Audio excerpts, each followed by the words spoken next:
Hi అండి, నేను మీ MKR. Welcome to my channel. Today video వచ్చేసి మనము స్విచ్కు సాకెట్కు ఏ విధంగా కనెక్షన్ ఇస్తాం. స్విచ్లు సాకెట్ ఈ విధంగా రిమోట్లో ఫిట్ చేసాం. ఇప్పుడు వైరింగ్ వచ్చేసి ఏం లేదండి, స్విచ్ యొక్క పై భాగంలో ఈ వైరింగ్ మనకు సాకెట్ యొక్క రైట్ సైడ్ వచ్చేసి లెఫ్ట్ సింబల్ వచ్చేసి లైన్ అని కానీ ఉంటుందండి. లైన్ మీద మీరు స్విచ్ నుంచి వచ్చిన వైర్ని ఇక్కడ ఇచ్చుకోవాలి. స్విచ్ యొక్క పై భాగం నుంచి సాకెట్ యొక్క రైట్ సైడ్ మనం కనెక్షన్ ఇచ్చాం కదా.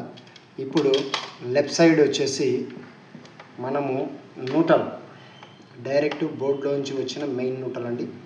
ఇది మనం 3 మోడల్ బాక్స్ ఎక్కడన్నా బిగించేటప్పుడైనా సరే, లేదా 3 మోడల్ మీరు 16 amps స్విచ్ సాకెట్ బిగించేటప్పుడు కింది భాగంలో మనం వచ్చేసి ఫేస్ ఇచ్చేసాం. గ్రీన్ ఎర్త్, ఇది కంపల్సరీ.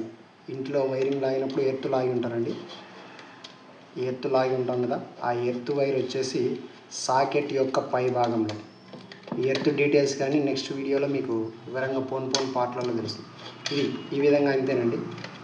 మెయిన్ వైర్ వచ్చేసి స్విచ్ యొక్క కింది భాగంలో, న్యూట్రల్ వైర్ వచ్చేసి మనం లెఫ్ట్ సైడ్ సాకెట్ యొక్క లెఫ్ట్ సైడ్, రైట్ సైడ్ వచ్చేసి స్విచ్ నుంచి ఇక్కడికి కనెక్షన్. 2 సాకెట్స్ ఉన్నా, 3 సాకెట్స్ ఉన్నా, 4 సాకెట్స్ ఉన్నా దాని పక్కనే స్విచ్కి ఈ విధంగానే కనెక్షన్ ఇచ్చుకోవాలండి. ఇప్పుడు స్విచ్కు సాకెట్కు కనెక్షన్ మీకు అర్థమైంది కదా. ఓకే, ఎర్త్ ఒకవేళ 4 సాకెట్స్ 3 సాకెట్స్ ఒక బోర్డులో ఇన్బుల్ట్ అయి ఉన్నాయంటే కనుక ఎర్త్ ప్రతి సాకెట్కు ఉన్న ఎర్త్ను కామన్ చేసుకోండి, న్యూట్రల్స్ కామన్ చేసుకోండి.